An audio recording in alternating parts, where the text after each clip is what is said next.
You ever feel like the universe is trying to tell you something? A gut feeling that won't go away, like an itch in the back of your mind? That's how this started. With something so small, so innocent, that I almost ignored it. But I didn't. And thank God for that. It all started with Amanda's car. The check engine light came on again, she said over breakfast, pushing scrambled eggs around on her plate. And there's this weird grinding noise when I brake. Can you take it in today? I nodded, still half asleep, sipping my coffee. Yeah, I'll swing by the shop. She smiled. Thanks, babe. You're the best. By noon, I was at the repair shop. It was a small place run by a guy named Ricky, someone we've been going to for years. I walked in, handed over the keys, and leaned against the counter. Hey, Ricky, I greeted, dropping off Amanda's car. She said something about the check engine light. Ricky nodded, clicking away at his computer. Then, his brows furrowed. That's weird. I tensed. What's weird? The number on file, it's not yours. He spun the screen toward me. It's not Amanda's either. I leaned in. A number I didn't recognize. Maybe she updated it? I suggested, though my stomach churned. Ricky shook his head. Nah, I called earlier. A guy picked up. A guy. Something in my chest tightened. What did he say? Not much. Just asked how long the repairs would take. Ricky shrugged. You want me to change it to your number? Yeah. But, I hesitated. Write down the old one for me. He gave me a curious look, but jotted it down anyway. As soon as I got outside, I punched the number into my phone and hit dial. The caller ID flashed. Nathan. My stepbrother. My jaw clenched so hard my teeth hurt. Nathan and I had a complicated history. My parents had taken him in when we were kids. His father had been my dad's best friend. But when he passed, my parents raised Nathan like their own. Problem was, they always treated him better. He got new clothes while I got hand-me-downs. He got out of trouble while I got punished. He wasn't just the golden child. He was the favorite son. And now, his number was the primary contact for my wife's car? I didn't say anything to Amanda that night. I needed more than a hunch. The next day, Amanda mentioned she was taking the kids to my parents' house for the weekend. They're taking them to Disneyland, she said, stuffing clothes into a duffel bag. I'll drop them off, hang out for a bit, then head home. Something clicked in my brain. Nathan still lived with my parents. Despite being in his 30s, he'd never moved out, never paid rent, never had to worry about real responsibility because my parents covered everything. Meanwhile, I was out there busting my ass, building a life, supporting my wife and kids. And now Amanda was going to his house. What time are you leaving? I asked, keeping my tone even. Noon, she said, zipping the bag closed. We should get there around 1. I nodded. Sounds good. At exactly 12 p.m., Amanda and the kids left. At 1 p.m., my parents called, confirming they were about to hit the road with the kids. At 1:05 p.m., they left. That meant Amanda was alone with Nathan now. I tried to stay calm. Maybe she was just chatting with him before heading home. Maybe nothing was happening. Then, at 2:30 p.m., my mom called me. Hey, sweetheart, she said cheerfully. Just wanted to let you know we're on the road. The kids are excited. I frowned. Wait, you just left? She laughed. No. We left at 1. We've been on the road for over an hour now. My grip on the phone tightened. So Amanda's still there? I asked carefully. Oh, I guess so. She and Nathan stayed behind. I figured she'd already left. A chill ran down my spine. She'd been alone with Nathan for over an hour and a half. 5 minutes later, Amanda called me. Hey, babe, she said sweetly. Just dropping off the kids. I'll be heading back soon. I swallowed. You're still there? Yeah. Just waiting for Mom and Dad to leave, she said casually. They just left about 20 minutes ago. My blood turned to ice. That was a lie. I knew my parents left at 1 p.m. And yet, Amanda was trying to convince me they left at 2:10 p.m., meaning she had been alone with Nathan for nearly 2 hours, and she didn't want me to know. I took a slow breath. Oh yeah? What were you guys up to? Nothing, she said quickly. Too quickly. Just talking. I clenched my jaw. Right. Well, drive safe. I hung up and stared at my phone, my pulse hammering. She was lying to me. I needed to know why. I got in my car and started driving. I told myself I wouldn't jump to conclusions, that I wouldn't let my emotions take over. But deep down, I already knew. When I pulled into my parents' driveway, Amanda's car was still parked outside. I got out slowly, heart pounding. The house looked empty, but I knew better. I stepped inside. The place was silent. Then, from upstairs, a sound, a soft, rhythmic sound. At first, I thought I was imagining it. But then, a moan, Amanda's voice. Then, a low, husky laugh. Nathan. My hands curled into fists. I pulled out my phone, hit record, and crept up the stairs. The noises were coming from my parents' bedroom. I stood outside the door, my pulse a violent drum in my ears. I didn't knock. I didn't hesitate. I kicked the door open. The moment my foot connected with the door, time seemed to slow down, like I was watching a scene unfold from outside of my own body, as if I wasn't even the one standing there, wasn't the one who had just shattered the flimsy illusion of my marriage with one well-placed kick. The door slammed open so hard that it bounced off the wall, the loud crack echoing through the room like a gunshot. But even that noise wasn't enough to drown out the unmistakable sounds that had been coming from inside. For a brief second, everything froze. The room, dimly lit by the soft afternoon light streaming in through the curtains, looked exactly the way I remembered it from childhood. My parents' heavy wooden bed still in the same place, the dresser topped with my mother's jewelry box, the closet door slightly ajar, revealing neatly hung clothes that smelled of my father's aftershave and my mother's lavender perfume. But none of that mattered, because in the center of the room, tangled in the sheets that had belonged to my parents for decades, were two figures. Amanda, her back arched, her nails digging into the skin of the man beneath her, her body fully exposed in a way that used to belong to only me, her long dark hair fanned out on the pillow that wasn't hers to sleep on, her lips parted, breathless, caught in the act in a way that left no room for lies, no room for excuses. And beneath her, sprawled out like he owned the damn place, like this was his life to ruin, was Nathan, my stepbrother, the man who had spent his entire life taking from me, the one who had been given everything I had to fight for, the one my parents had always loved just a little more, the one who was now reaching for the sheets in a pathetic attempt to cover himself as his eyes locked onto mine.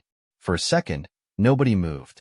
The world stood still, the air thick with the kind of tension that felt suffocating, and in that single, burning moment, I realized something that nearly made me sick. They hadn't just started. This wasn't some reckless, one-time mistake, some sudden lapse in judgment that could be blamed on alcohol or a moment of weakness. No, the way they looked at me, the way Amanda's face shifted from pleasure to horror, the way Nathan flinched like he knew exactly what this meant. This was something longer than that, bigger than that. This had been going on for a while. The silence shattered all at once as rage took over my body, drowning out any rational thought, erasing every ounce of control I had left. I didn't hesitate, didn't think, didn't stop to consider what might happen next. My fists moved before my brain could catch up, and in an instant, I was across the room, yanking Nathan out from under Amanda with the kind of force I didn't even know I had in me. He barely had time to react before my fist connected with his face, the sickening crunch of bone meeting bone filling the air, followed by his sharp, pained grunt as he stumbled back, his hand flying to his nose, which was already gushing blood. "Jesus fuck!" Nathan shouted, stumbling against the dresser, his eyes wide, panicked, like he hadn't considered what would happen when he got caught, like he thought they'd actually get away with it, like he believed for even a second that I was the kind of man who would walk in on this and do nothing. Amanda let out a shriek, scrambling off the bed, yanking a sheet around herself as if she still had any right to modesty, as if there was anything left to hide. "Wait, just stop. Let me explain." I turned on her so fast that she physically recoiled, stepping back like she was afraid I'd do to her what I had just done to Nathan, like she had suddenly remembered who I was, what I was capable of when pushed far enough. My entire body was shaking with barely contained fury, my hands clenched into fists at my sides, my breath coming in ragged, uneven bursts. "Oh, please," I spat, my voice dripping with venom, barely recognizable even to myself.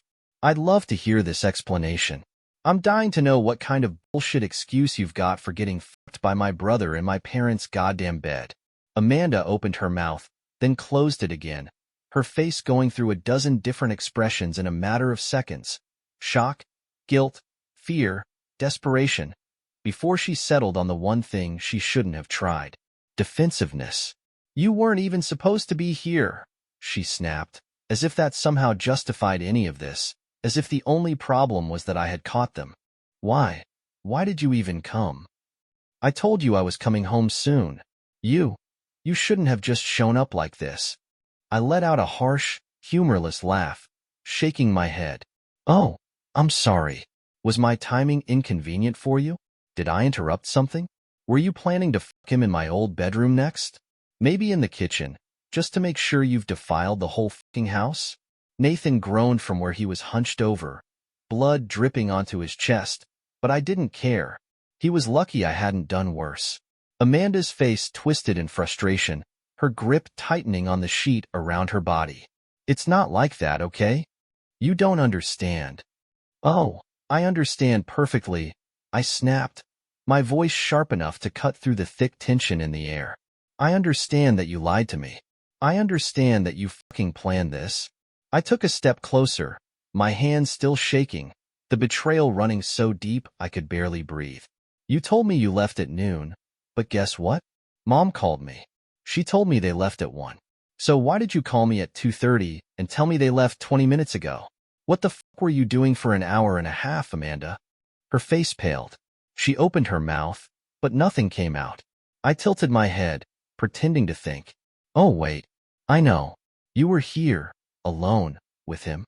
I gestured toward Nathan with pure disgust, watching as Amanda's eyes filled with panic. You weren't just talking. You weren't waiting for them to leave.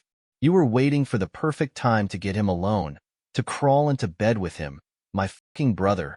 And now you don't even have the decency to admit it. Nathan coughed, finally standing up straight, his hand still pressed to his broken nose. Look, man, just calm down. I moved so fast that he flinched, his body instinctively bracing for another hit. Don't, I growled, my voice dangerously low. Don't you fucking talk to me. Don't say my name. Don't even look at me. Amanda suddenly reached out, her fingers grazing my arm in some pathetic attempt to control the situation. Please, just listen to me. It's not what you think. I jerked away from her touch like she was filthy. It's exactly what I think, I hissed, my voice filled with nothing but pure, seething hatred. And the worst part? I think you were hoping I'd never find out. Amanda's lip trembled, but I wasn't going to stand here and listen to another lie. I turned toward the door, my pulse still hammering in my ears, my hands still clenched so tight that my knuckles ached. But I wasn't leaving. Not yet. No, this wasn't over. This was just the beginning. I stood there, my entire body thrumming with so much rage, so much disgust, so much betrayal that I wasn't even sure how I was still breathing, still standing, still gripping my phone so tightly that my knuckles had gone white. Amanda was still staring at me, her lips parted like she wanted to say something but didn't know where to start, like she was scrambling for a way out, searching for the right lie to tell, because that's all it was now. Lies, bullshit, pathetic, desperate attempts to twist the truth into something she could live with. And then there was Nathan. That piece of shit.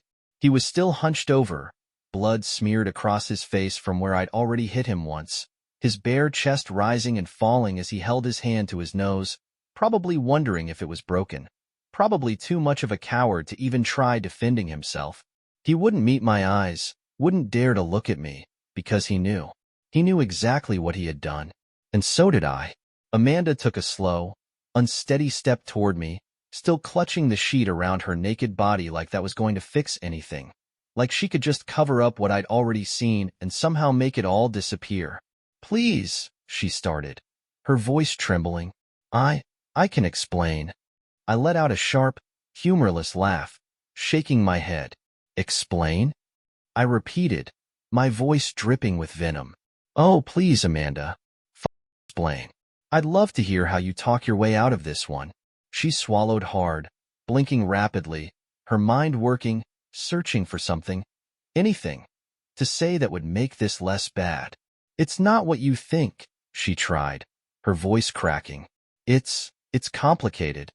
I took a slow, measured step toward her. My jaw clenched so tight it felt like it might shatter. Complicated?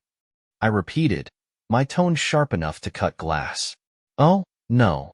It's actually pretty fucking simple, Amanda. You lied to me. You fucked my stepbrother. In my parents' house.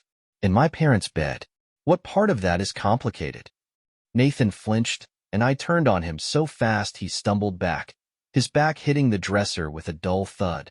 And you, I growled, my fists clenching at my sides, my entire body vibrating with the urge to end him. Was this your plan all along? Was that why your number was in Amanda's phone? Why you were the contact at the repair shop? How long has this been going on, Nathan? He hesitated. That hesitation told me everything. Amanda sucked in a sharp breath, shaking her head frantically. No, it's not. It wasn't planned. Then what the fuck was it? I roared, my voice echoing off the walls, off the bed where they had just been, off the fucking betrayal that was choking me from the inside out. Amanda flinched, but I didn't give a shit. Nathan finally spoke, his voice hoarse. It wasn't supposed to happen like this. I turned on him, my vision going red. Like this? I hissed. So what, Nathan? You wanted to ease me into it? Get me comfortable with the idea of you and my wife sneaking around behind my back? Maybe let me find out after you knocked her up? Amanda gasped, her eyes going wide. Jesus Christ, don't say that. I laughed, a sharp, bitter sound that didn't even feel like it belonged to me. Oh, I'm sorry, I said mockingly. Did that make it too real for you? You're right. Let's just ignore reality. Let's pretend like I didn't just walk in here and catch you in the act. Maybe if we ignore it long enough, it'll go away, huh? Amanda shook her head furiously, stepping closer, her hands out like she was begging me to just listen, just forgive, just be the idiot she had taken me for all this time. I was going to tell you, she blurted, her voice desperate. I swear, I was. That was it. That was the moment I lost it. I let out a dark, bitter laugh, my hands trembling with the sheer force of everything I was feeling, everything I was holding back. Oh, you were going to tell me? I mocked. When, Amanda? After I found out myself? After I caught you in the act? Oh, wait, that's exactly what happened. Her face crumpled, fresh tears spilling down her cheeks. I didn't mean for it to happen like this, she whispered. I stepped forward, towering over her, my heart slamming against my ribs. Like this? I hissed. Amanda, how the fuck did you think it was going to happen? Were you going to sit me down over dinner? Tell me between bites of steak that you'd been fucking my brother while I was at work? Were you going to ease me into it? She covered her mouth with her hands, sobbing, but I had no sympathy left in me. Nathan shifted uncomfortably, still bleeding, still pathetic, still acting like he was the victim. I turned to him, my hands balling into fists so tight my nails dug into my palms. And you, I snarled. You have no fucking idea what you just did.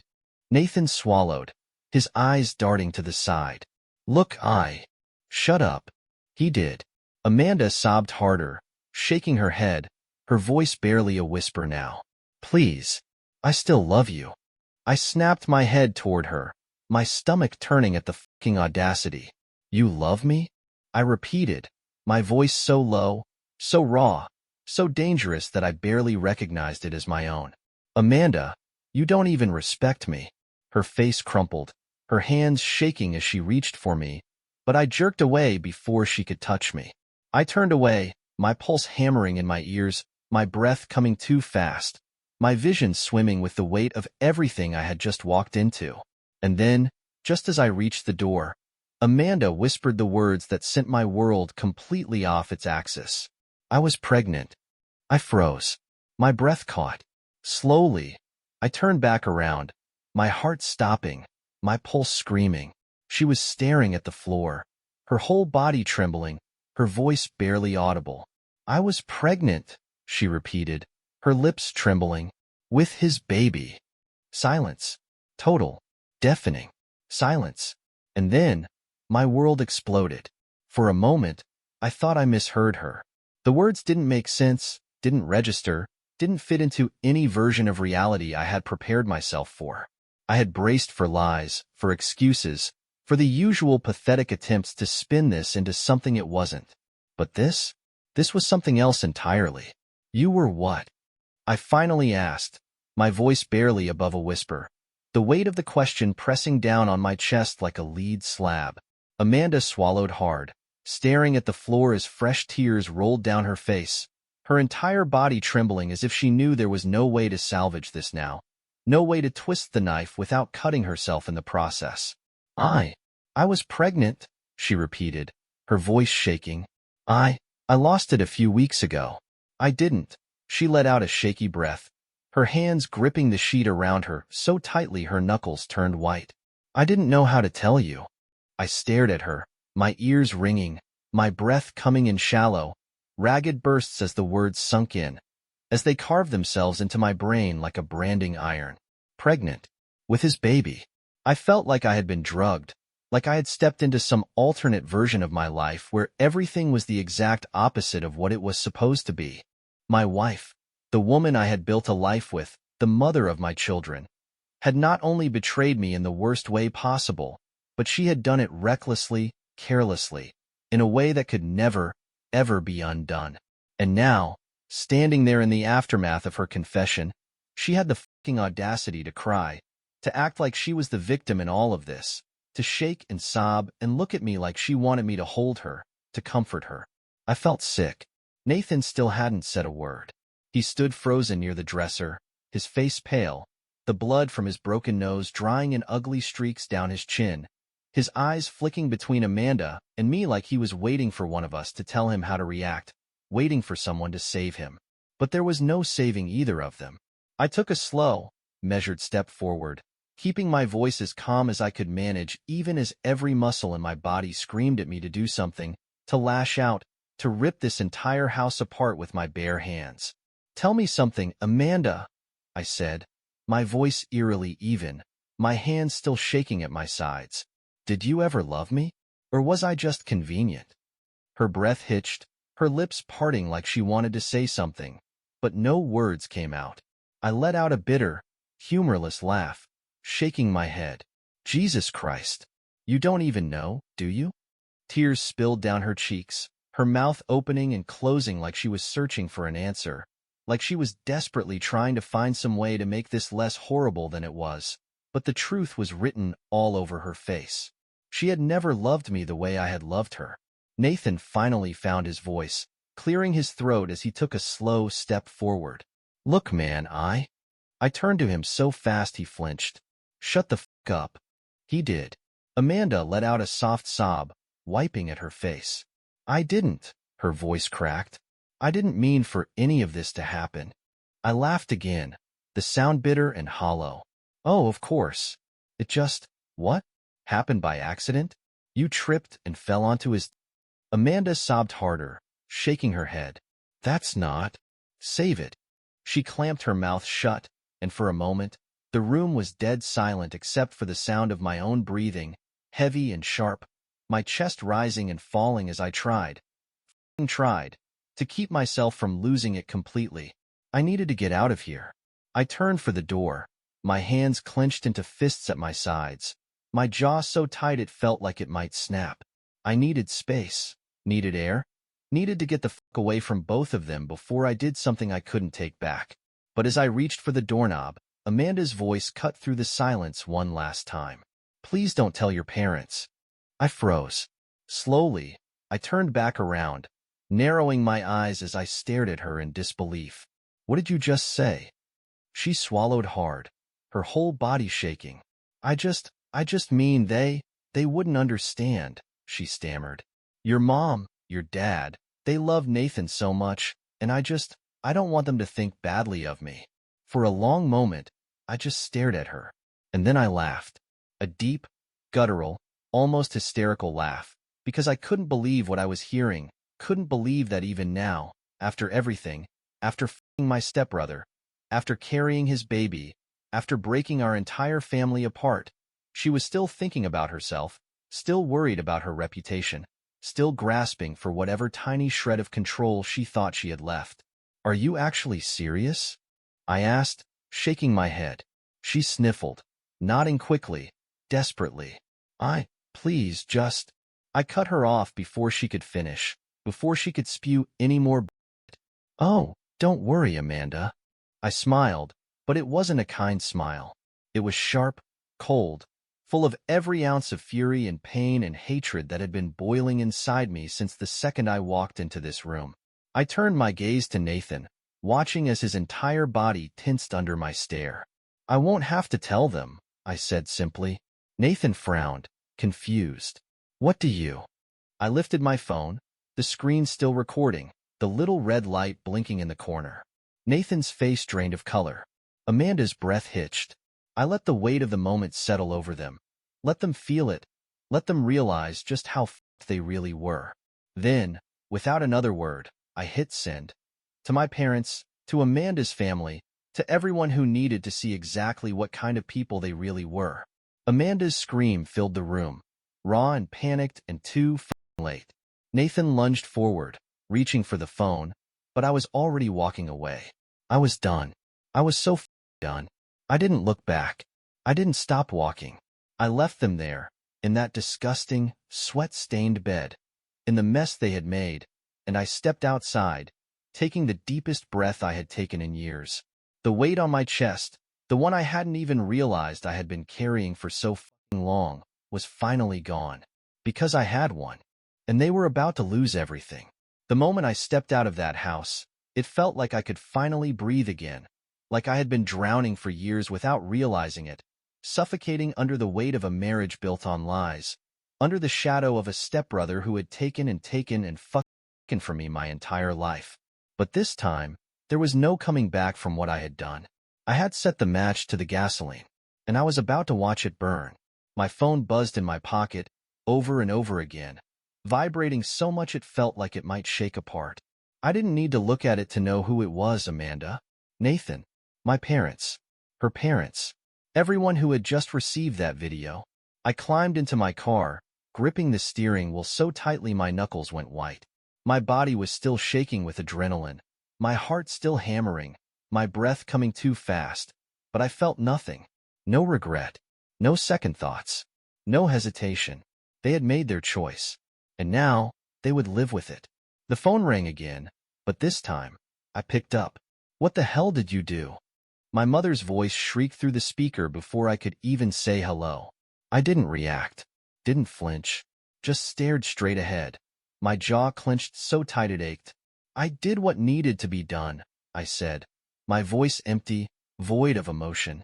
There was a sharp inhale on the other end, followed by a silence so tense it nearly crackled through the phone. "You," her voice wavered. "You sent that video to everyone?" I let out a humorless laugh. "Oh, don't act surprised, Mom. You knew exactly what kind of person he was. You just never cared, because he was your favorite." "That's not fair," she snapped, but there was something desperate in her voice, something that told me she knew I was right. I closed my eyes for a brief moment, exhaling slowly. "You want to know what's not fair?" My voice was eerily calm, even to my own ears. "Spending your entire life trying to be good enough for parents who never gave a shit because they already had the perfect son." "That's not true," she whispered, but the words felt empty. I let the silence stretch between us, let her sit in it, let her feel the weight of what she had done, of what she had enabled for so many years. Then, finally, she let out a shaky breath. "What are you going to do now?" she asked quietly. I leaned my head back against the seat, staring up at the ceiling of my car. "I don't know," I admitted, "but I know I'm never coming back to that house, and I know I'm never speaking to him again." There was another pause, and then, softly, "Please don't ruin his life over this." I laughed, a sharp, bitter sound that barely even felt like it belonged to me. "Ruin his life?" I repeated, shaking my head. "Mom, he ruined mine." Then, without waiting for her to respond, I hung up. I barely had a second to process that conversation before my phone buzzed again. This time, it was Amanda. I debated ignoring it, debated letting her spiral, letting her drown in the destruction she had caused. But I wanted to hear her panic. I answered, "What, James?" she screamed, her voice ragged, broken, hysterical. "Why the would you do this?" I didn't say anything, just let her sob and scream. Let her feel the weight of the choices she had made. You, you just, you just ruined my life," she wailed. "Do you even understand what you've done? My parents won't even talk to me. My job, oh my God, what if they see it?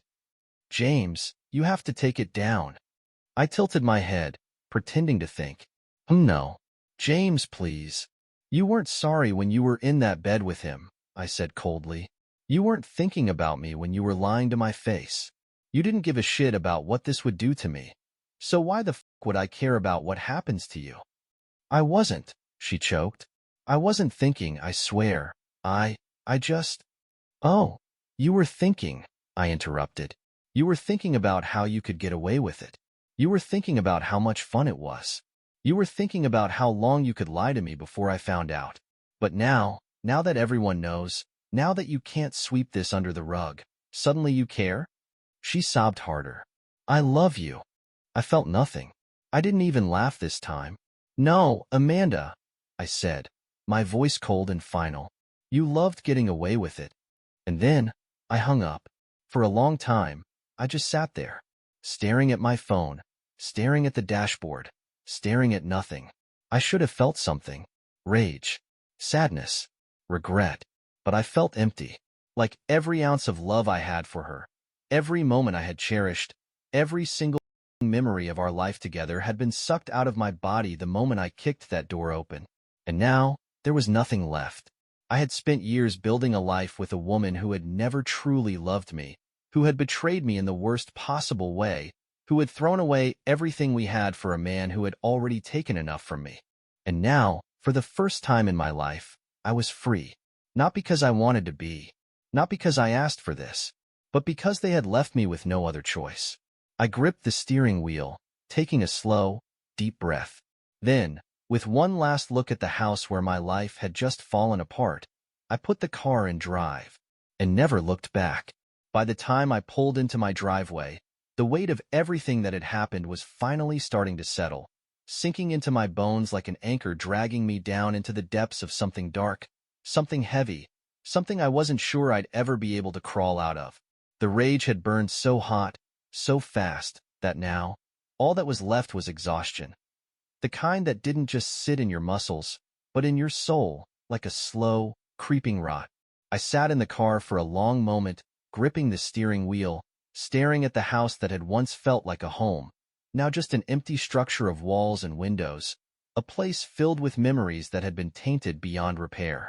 There was no comfort here anymore, no safety, no warmth waiting for me inside. Just the echoes of a life that had ceased to exist the moment I kicked open that bedroom door. Still, I couldn't stay in the car forever. Eventually, I forced myself to move, stepping out and making my way up the front steps with the slow, measured pace of a man heading towards something inevitable. The house was silent when I walked in, almost too silent, as if even the walls knew that something had been shattered beyond repair. The first thing I noticed was the absence. Amanda's shoes weren't by the door where she usually left them. Her purse wasn't on the kitchen counter. The faint scent of her perfume that usually lingered in the air was gone. There were no half-finished cups of coffee sitting on the table, no folded laundry waiting to be put away, no sound of her voice humming along to whatever pop song had been stuck in her head that week. She was gone. Not just physically, but in every sense of the word. I stepped further inside, my eyes scanning the house, taking in all the little details that told me exactly what I already knew. Amanda had packed up and left. Not with the kids, obviously, since they were with my parents, but she had taken what mattered to her, the things she couldn't bear to leave behind, and she had run. Probably to her parents' house. Maybe a hotel. Maybe straight to Nathan, though I doubted even she was that stupid right now. I should have been relieved that she was gone, but instead, all I felt was an unsettling emptiness. A quiet so thick it pressed against my chest like a crushing weight. I moved through the house, my footsteps slow, deliberate, taking in everything with a detached sort of numbness, like I was walking through the wreckage of someone else's life. I found myself in our bedroom, though I wasn't sure why I had even come in here. Maybe some part of me wanted to see it, to confirm what I already suspected. Her side of the closet was half empty. Her jewelry box was gone. The top drawer of the dresser, where she kept all her little things, her favorite lotion, her sentimental keepsakes, the necklace I had bought her for our anniversary last year, was wide open, completely cleaned out. She hadn't just left. She had taken what mattered to her and erased herself from the rest. I exhaled slowly, running a hand through my hair, my fingers shaking slightly, though I wasn't sure if it was from the leftover adrenaline or the sheer finality of it all. The last few hours had been a hurricane of chaos, of fists and screaming and absolute fucking destruction. But now, in the silence that followed, the only thing left was the wreckage, and I was the only one standing in it. I sat on the edge of the bed, elbows on my knees, staring down at the floor. The events of the day replayed in my mind in jagged, disconnected pieces. The car repair shop, the phone number, my mother's call, Amanda's lies, the drive to my parents' house, the bedroom door swinging open, Nathan's smug face turning into fear, the rage, the violence, the truth unraveling in real time. And then the words that had changed everything. I was pregnant with his baby. Even now, it didn't feel real. Even now, I was waiting for some kind of correction, some ridiculous explanation, something that would make it not true. But it was true, and it always had been. I rubbed a hand down my face, letting out a slow, unsteady breath. I had spent years believing that Amanda was my partner, my best friend, the woman I was going to grow old with. I had built a life around that belief. I had made sacrifices, compromises, fought for us, held on even when things got difficult, because that's what you do when you love someone. But she hadn't done the same for me. She had been cheating on me with my own fucking stepbrother, a man who had already taken so much from me, a man who had spent our entire childhood living in my house, eating at my table, wearing the clothes my parents bought him because they had decided he deserved it just a little more than I did.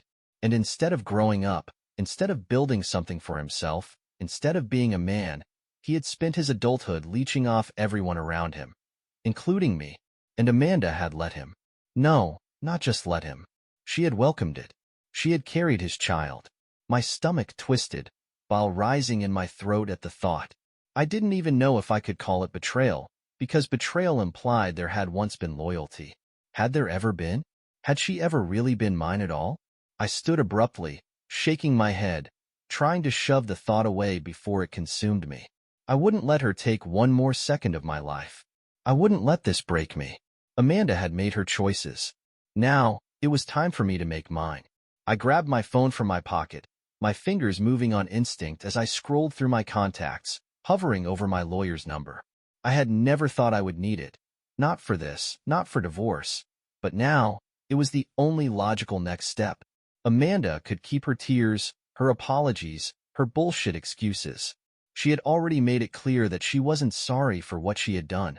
She was just sorry that she had been caught. Well, now she was going to face the consequences. I hit call, listening to the dial tone as I stared at my own reflection in the mirror across the room. I didn't even recognize myself, but maybe that was a good thing, because the man Amanda had cheated on, the man Nathan had walked all over, the man who had spent years being the only one holding this marriage together, that man was gone. And the one standing in his place? The one who had nothing left to lose? Amanda and Nathan were about to find out exactly what that meant. I barely slept that night. Not because of grief, not because of rage. Those things had burned through me already, leaving behind something colder, something sharper. A clarity I hadn't felt in years. I lay in bed staring at the ceiling, the room too quiet, too still, Amanda's absence more suffocating than I cared to admit. But I didn't miss her. I missed the lie. The illusion that my life had been something other than a slow-motion train wreck waiting to happen. But the illusion was gone. By sunrise, I was done waiting. I had spent years being patient, being understanding, being the kind of man who compromised, who bent over backwards to make things work. But now, I wasn't interested in making things work. I was interested in finishing them. I spent the morning making calls. First, my lawyer. I told him everything. The cheating, The pregnancy. The texts I had saved. The video I had sent. He didn't even hesitate. "This is an open and shut case for you," he said, voice calm, methodical. "With the evidence you have, you'll have no trouble getting full custody of the kids. As for assets, she won't be walking away with much." I exhaled slowly, feeling a satisfaction so deep it almost felt like peace. "File as soon as possible. I don't want to give her time to get ahead of this." "She won't have time," my lawyer assured me. "This will move fast." Good. Next, I made sure my finances were locked down. Amanda wouldn't be able to touch a dime that didn't belong to her. The joint accounts? Closed.